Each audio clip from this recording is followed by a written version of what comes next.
வணக்கம். இது உங்கள் ஊடகம், தமிழர்களுக்கான ஊடகம் ஜீவா டுடே. இப்போ முஸ்தபா சட்டமன்ற உறுப்பினர் அவர் எந்திரிச்சு அழுகிறாரு. எங்கள் இஸ்லாமியர்களை, எங்கள் மதத்தை, எங்கள் அடையாளத்தை வச்சு எவ்வளவு அசிங்கப்படுத்திட்டீங்க அப்படி இப்படின்னாரு. ஸோ பாஜகவை சொல்கிறாரோ, வட இந்தியாவில் உள்ள சங் பரிவார்களை, இஸ்லாமியர்களை இழிவுபடுத்தியதான் சொல்கிறாரான்னு பார்த்தீங்கன்னா, திமுகவால் தான் முஸ்லீம்களுக்கே பாதிப்பான். திமுகவால் தான் முஸ்லீம்கள் அவமானப்படுத்தப்பட்டாங்களாம். திமுகவால் தான் முஸ்லீம்கள் தீவிரவாதிங்கிற முத்திரையே இங்கே தமிழ்நாட்டில் பரவச்சான். இப்படி சொல்லி அழுகிறாரு. ஐயோ ஐயோ முஸ்தபா, என்னடா அது முதல் பேச்சு பேசுறாரு, என்ன பேசி ஏதாவது மக்கள் பிரச்சனை, தொகுதி பிரச்சனை பேசுவார் பார்த்தா முஸ்லீம்களுக்கு திமுகவால் ஆபத்து, முஸ்லீம்களுக்கு திமுகவால் ஆபத்து அப்படிங்கிற மாதிரியான ஒரு விஷயத்த பரப்புறாரு. 3.5 இடஒதுக்கீடுல இருந்து, சிஏஏ சட்டத்துக்கு எதிர்த்து போராட்டத்துல இருந்து, எல்லா விஷயத்திலும் பாஜகவுக்கு நேர் எதிராக செயல்பட்டு காக்கின்ற மாநிலமாக தமிழ்நாடு இருக்கிறது. கடந்த இதில் திமுக அரசு அவர்களை செய்தது, வழக்கு போட்டது, திருப்பரங்குன்ற விஷயத்தில் பேசினது, குர்பானி விஷயத்தில் நின்னது போன்ற எல்லா விஷயங்கள்லையும் இன்று விஜயுடன் கூட்டணி வைத்திருக்கக்கூடிய காதர் மொய்தீனிலிருந்து எல்லாருமே பேசினது எல்லாரும் ஆதாரமா இருக்கு. அப்படி இருக்கும்போது சம்பந்தமே இல்லாம முஸ்லீம் வெர்சஸ் திமுகன்னு ஒரு விஷயத்த நேற்று சட்டமன்றத்தில் பேச வேண்டிய அவசியம் என்னன்னு எனக்கு ஒண்ணுமே புரியல. அதுக்கு தமீம் அன்சாரி, பேராசிரியர் ஜவஹர்லால் போன்றவர்கள் விளக்கம் தந்து விட்டாலுமே இது ரொம்ப ஆபத்தான போக்கா பார்க்குறேன். நேற்று அவர் செய்தது இயல்பானது அல்ல. அவரும் அவங்க சகோதரி தாரிகா, அவங்க வாணிபாடியிலேருந்து வந்தவங்க, அவங்க செஞ்சதும் எனக்கு என்னவோ இயல்பானதாக பரல. ஏதோ நேற்று ஏதோ யாரோ ஒருத்தரை பார்த்து முஸ்லீம் நீங்கள் வாழ்ந்துருவியா அப்படின்னு தமிழ்நாட்டில் கேட்ட மாதிரியும், அவர் திமுக கரவெட்டி கட்டியிருந்த மாதிரியும், அந்த பாதிப்பில் பயந்து போய் என்னையெல்லாம் வாழ விடுங்க அப்படிங்கிற மாதிரி இவர் பண்ணியிருக்கிறாரு. ஏன் இப்படி பேசினாரு? இது அவர் இயல்பாக பேசலை, ரொம்ப செயற்கையாக பேசியிருக்காரு, ஸ்கிரிப்டாக பேசியிருக்காரு. ஒரு முதல் பேச்சு வைரல் ஆனுங்கிறதுக்காண்டி இந்த மாதிரி திமுகவை பிளேம் பண்றது. அதாவது இந்த அரசுக்கு மக்கள், தமிழ்நாடு, தமிழர், மாநில சுயாட்சி, தமிழ்நாட்டுக்கான முதலீடு, இது மாதிரி எந்த பிரச்சனையும் பேச மாட்டாங்க. 24 மணி நேரமும் திமுகவால நாடு கெட்டு போச்சு, திமுக போச்சு, திமுக போச்சுங்கிறத ஒரு விஷயத்த மட்டும் வச்சுக்குவாங்க.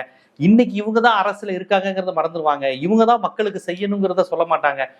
எதையாவது ஒண்ணு நரேட் பண்ணிக்கிட்டே இருக்கணுங்கிற அந்த கான்செப்ட்ல தான் இது போயிருக்கு. இதே முஸ்தபா விஜய் அவர்களை கடந்த ஒரு 3 வருஷத்துக்கு முன்னாடி துப்பாக்கி படத்துக்காகவும் பீஸ்ட் படத்துக்காகவும் முஸ்லீம்களை பத்தி பேசியிருந்தா உனக்கு ஏதாவது அறிவு இருக்கா, அடிப்படை அறிவு இருக்கான்னு விஜயை பார்த்து கேட்டிருக்காரு. இன்றைய முதலமைச்சர் விஜய் அவர்களை ஒரு 4 வருடங்களுக்கு முன்னாடி அவ்வளவு இழிவாக, கேவலமாக கிளின்னு கிழித்து தொங்க விட்டவர் தான் இந்த முஸ்தபா. அப்ப எங்க போச்சு இந்த அழுகையெல்லாம்? அவ்வளவு மோசமா இஸ்லாமியர்களை தீவிரவாதியை சித்தரித்து படம் எடுத்தவர் விஜய். இன்னும் சொல்ல போனா அந்த விஜய முஸ்லிம்ஸ் எல்லாம் பயங்கரவாதிகள் காண்பித்த காலகட்டம்லாம் முடிஞ்சு போன சமயத்துல மீண்டும் முஸ்லீம் தான் தீவிரவாதின்னு படம் எடுத்தவர் விஜய். ஏன்னா அந்த காலகட்டத்தில் ஓரளவு ஒரு முற்போக்கான சினிமாலாம் வர ஆரம்பிச்சிருச்சு. ஒரு தலித் சினிமா, ஒரு விடுதலை மக்களுக்கான அரசியல், பெண் அரசியல் பேசுற சினிமாக்கள் கொஞ்சம் அவ்வப்போது தலையெட்டி பார்த்துச்சு. அந்த நேரத்துல விஜய் அவர்கள் துப்பாக்கின்னு ஒரு முஸ்லீம் தீவிரவாதத்தை எடுத்தாரு, பீஸ்ட்ன்னு முஸ்லீம்களை தீவிரவாதியா சித்தரிச்சு ஒரு படத்தை எடுத்தார். அவரு ரோஜா, அந்த மணிரத்னம் உருவாக்கின பிம்பம்லாம் கொஞ்சம் உடஞ்சு வருகின்ற நேரத்தில் மீண்டும் முஸ்லீம் தான் தீவிரவாதின்னு சொல்லி படம் எடுத்தார். விஸ்வரூபத்துக்கு அப்புறம் திருப்பி முஸ்லீம்களை மட்டப்படுத்தி இழிவுபடுத்தி எடுத்தது விஜய் தான். இதை நான் சொல்ல, இந்த முஸ்தபா சொல்றாரு, விஜய்க்கு அறிவு இருக்கா, விஜய்க்கு அறிவு இருக்கா அப்படின்னு சொல்லி திட்டி பேசுறாரு. அப்படி பேசினவர் இன்னைக்கு சம்மந்தமே இல்லாம திமுகவால் என் அடையாளம், எங்களுடைய குறியீடுகள் எல்லாமே அவமானப்படுத்தப்படுதுன்னு இப்படி கதறி சொல்வது உண்மைக்கு மாறான தகவல். மீண்டும் சொல்றேன், அரசியல் பேசுங்க. திமுகவை எதிர்த்து, அதிமுகவை எதிர்த்து, பாஜகவை எதிர்த்து உண்மையான அரசியல் பேசுங்க. அவதூறுகளை அள்ளி தெரிவிப்பது, சட்டசபையில உட்காந்து அழுதுகிட்டு இருக்கிறது, இதெல்லாம் நல்லதே கிடையாது. நண்பர் தான் முஸ்தபா, எத்தனையோ முறை என்னுடைய விவாதங்களை என்னுடைய பக்கத்துல உட்காந்து பேசியிருக்காரு. விவாத மேடைக்கு அப்பாற்பட்டு நல்ல நட்புடன் பழகக்கூடியவர் தான், அண்ணன் தான், நான் மறுக்கல. ஆனா இப்படியெல்லாம் அரசியல் செய்யாதீங்கிறேன். இல்ல இதுதான் எங்க தாவேகா பேட்டர்னா நம்ம அதை தான் நான் தொடர்ந்து சொல்றேன். கிறிஸ்தவர்களை தூண்டி விடுவது, கிறிஸ்தவர்கள் விசேஷ இந்து பெரும்பான்மையை இதை தமிழ்நாட்டில் தூண்டி விடுறது. பாத்தியா, சட்டசபை முழுக்க கிறிஸ்தவாதிகம் இருக்கு, பைபிள் இருக்கு, ஜெபமாலையை கொண்டு போறாங்கன்னு சொல்லி சராசரி இந்துக்கள் மத்தியில் கிறிஸ்தவ வெறுப்பை உண்டு பண்றதுக்கான வேலையை பண்ணாங்க. இப்போ ஒரு முஸ்லீம் அழுகிறாரு, முஸ்லீம்களுக்கு எதிரி திராவிட இயக்கம் தான், திமுக தாங்கிற அந்த கான்செப்டை உருவாக்குறாங்க. அப்ப தமிழ்நாட்டில் இதுவரை இல்லாத இந்து வெர்சஸ் கிறிஸ்டின் வெர்சஸ் முஸ்லீம், தமிழ்நாட்டில் அப்படி ஒரு விஷயமே கிடையாது. இந்து வெறுப்பு, முஸ்லீம் வெறுப்பு, கிறிஸ்தவ வெறுப்புன்னு இல்லாம நம்ம வாழ்ந்துகிட்டு இருக்கோம். அதை உடைப்பதற்கான பாஜக அஜெண்டா தான் முஸ்லீமை வச்சே திமுகவை திட்ட வைக்கிறது, கிறிஸ்டின்ஸை வச்சே திமுகவை திட்ட வைக்கிறது, அப்புறம் திராவிட இயக்கம் தான் அப்படிங்கிற சிறுபான்மை எதிரிங்கிற மாதிரி ஒரு சித்திரத்தை பாஜகவை வச்சே உண்டு வாங்குறாங்க. பாஜக இங்க நேரடியா வராது, இந்த வேலையை தான் பார்க்கும்.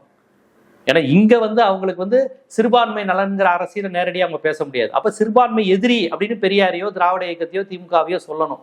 இந்த அஜெண்டாவுக்குள்ளதான் இறங்குறாங்க. ரொம்ப எச்சரிக்கையா இருங்க. ரொம்ப ஆபத்தான சூழலை நோக்கி தமிழ்நாடு போகுது. பண்பாட்டு தளத்துல இங்க ஏதோ பண்ண முயற்சி பண்றாங்க.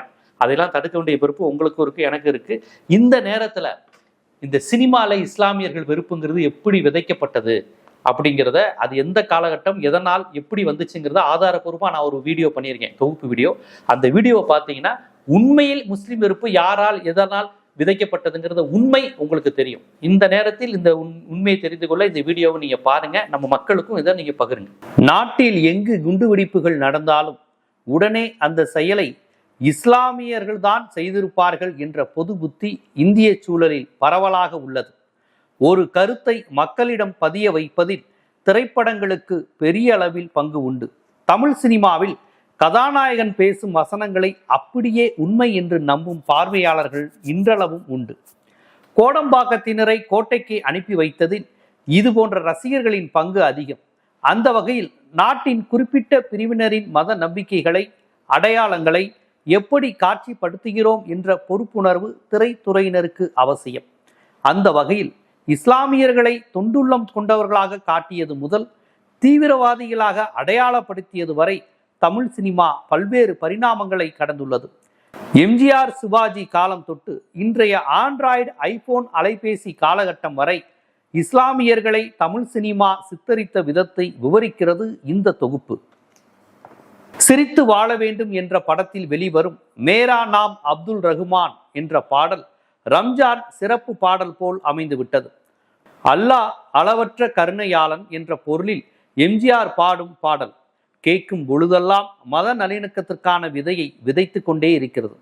எம்ஜிஆர் போன்ற மக்களின் ஏகோபித்த ஆதரவை பெற்ற ஒரு நடிகர் இஸ்லாத்தை, இஸ்லாமியர்களை உயர்த்தி பாடுவது சமூகத்தில் நேர்மறையான அம்சங்களை ஏற்படுத்தும்.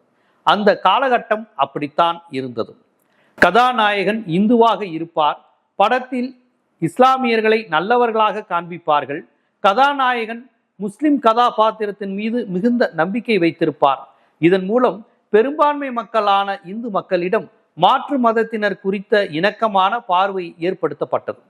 இந்து இஸ்லாமியர் நல்லிணக்கத்தை நடிகர் எம்ஜிஆர் மட்டுமல்ல, அரசியல்வாதி எம்ஜிஆரும் ஊக்குவித்தார்.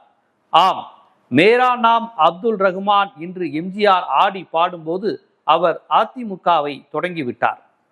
வரும் தேர்தலில் எப்படியாவது ஆட்சியை பிடித்துவிட வேண்டும் என்ற நோக்கத்தில் செயல்பட்டு கொண்டிருந்த காலகட்டத்தில் தான் எம்ஜிஆர் இஸ்லாமிய நேசத்தை பரப்பினார் என்பதை கவனிக்க வேண்டும். இதே கனி படத்தில் முதல் பாடல் நீங்க நல்லா இருக்கோனும் நாடு முன்னேற என்ற பிரபலமான பாடல். அந்த பாடலில் என்றும் நல்லவங்க எப்போதும் உங்க பின்னால என்று ஒரு வரி வரும். அப்போது இஸ்லாமிய பெரியவர் உட்பட எல்லா மத பூசாரிகளும் ஒன்று சேர்ந்து நிற்பார்கள். இப்படித்தான் எம்ஜிஆர் கால தமிழ் சினிமா இஸ்லாமியர்களை அரவணைத்து அகமகிழ்ந்தது. எம்ஜிஆரை பற்றி பேசிவிட்டு சிவாஜியை விட்டுவிட முடியுமா? எம்ஜிஆர் தான் நடித்த படங்களில் இஸ்லாமியர் போல் சில காட்சிகளில் வந்திருக்கிறார். இஸ்லாத்தை புகழ்ந்தும் பாடியிருக்கிறார். அலிபாபாவும் 40 திருடர்களும் படத்தில் முஸ்லிமாகவே எம்ஜிஆர் வருவார். ஆனால் அந்த படம் அரபு நாட்டு கதையை ஒட்டி வெளிவந்த படம். அந்த படத்தை தமிழ் சமூகத்தில் நிலவும் கதை அமைப்புடன் பொருத்தி பார்க்க முடியாது. ஆனால் சிவாஜி கணேசன் தமிழக இஸ்லாமிய கதாபாத்திரமாகவே வாழ்ந்திருப்பார். சிவாஜியின் திரை வாழ்வில் முத்திரை பதித்த அந்த படத்தில் சிவாஜி அச்சு அசல் இஸ்லாமியராகவே வலம் வருவார். அந்த கதாபாத்திரத்தில் 100 விழுக்காடு நேர்மையான மனிதராக வலம் வந்து தமிழர் நெஞ்சங்களில் இடம் பிடித்திருப்பார் சிவாஜி கணேசன். எல்லோரும் கொண்டாடுவோம் அல்லாவின் பெயரை சொல்லி என்ற இந்த பாடல் இஸ்லாமியர்களால் மட்டுமல்லாமல் அனைத்து திரை ரசிகர்களாலும் கொண்டாடப்படும் அழகான பாடல். தமிழ் சினிமாவின் உச்ச நட்சத்திரங்கள் பெரும்பாலும் இஸ்லாமிய கதாபாத்திரங்களாகவே நடித்திருக்க மாட்டார்கள். இஸ்லாமியர் ஒருவருக்கு கதாநாயகன் உதவுவது போலவும் தனக்கு இஸ்லாமிய நண்பர் இருப்பது போன்றுதான் நடிப்பார்கள். இஸ்லாமிய நண்பரின் தங்கையை தனது தங்கையாக நினைப்பது, அவர்களின் குடும்பத்தை பாதுகாப்பது போன்ற கதாபாத்திரங்களில் உச்ச நட்சத்திரங்கள் நடித்திருப்பார்கள். அவர்கள் நேரடியாக இஸ்லாமிய கதாபாத்திரத்தில் நடிக்க மாட்டார்கள். இந்த இடத்தில்தான் நடிகர் திலகம் சிவாஜி கணேசனையும் பாவ மன்னிப்பு படத்தை பற்றியும் சற்று பேசியாக வேண்டும். படத்தில் சிவாஜி ஒரு இஸ்லாமியர். இஸ்லாமியர் ஒருவரை கதாநாயகனாக கொண்டு பெரும்பான்மை இந்து ரசிகர்களால் வெற்றி பெற்ற படம் பாவ மன்னிப்பு. மலையாளத்தில் கதாநாயகர்கள் கிறிஸ்தவர்களாக, இஸ்லாமியர்களாக நடிக்கும் படங்கள் வெளிவருகின்றன. ஆனால் தமிழ் சூழலில் இதுவரை சாத்தியப்படவில்லை. இந்த கோணத்தில் அணுகும் போது 60 ஆண்டுகளுக்கு முன்பே சிவாஜி நடித்த பாவ மன்னிப்பு திரைப்படம் வியப்பை ஏற்படுத்துகின்றது. இந்த படத்தில் இஸ்லாமியர்தான் கதாநாயகன். படத்தில் வில்லனாக எம்.ஆர். ராதா நடித்திருப்பார். படத்தில் எம்.ஆர். ராதா இந்துவாக இருப்பார். இந்த படத்தை பார்த்த இந்து ரசிகர்கள் இஸ்லாமிய கதாநாயகனை கொண்டாடினார்கள். இஸ்லாமியர்கள் அந்நியர்கள், அந்நிய பண்பாட்டிற்குரியவர்கள் என்ற கருத்தாக்கத்தை உடைக்கும் விதமாக வெளிவந்த படம் பாவ மன்னிப்பு. படத்தை இயக்கியவர், தயாரித்தவர், கதாநாயகனாக நடித்தவர் என யாருமே அந்த படத்தில் இஸ்லாமியர்கள் இல்லை என்பது படத்தின் கூடுதல் சிறப்பு. இன்று பல இஸ்லாமிய அமைப்புகள் இருக்கின்றன. இஸ்லாமியர் தலித் ஒற்றுமை என்ற அரசியலும் இந்த காலகட்டத்தில் பேசப்படுகிறது. ஆனால் இப்படிப்பட்ட அரசியல் பேசப்படாத அந்த காலகட்டத்திலேயே சேரி மக்கள் இஸ்லாமியர் ஒற்றுமை குறித்து அந்த படம் பேசியிருக்கும்.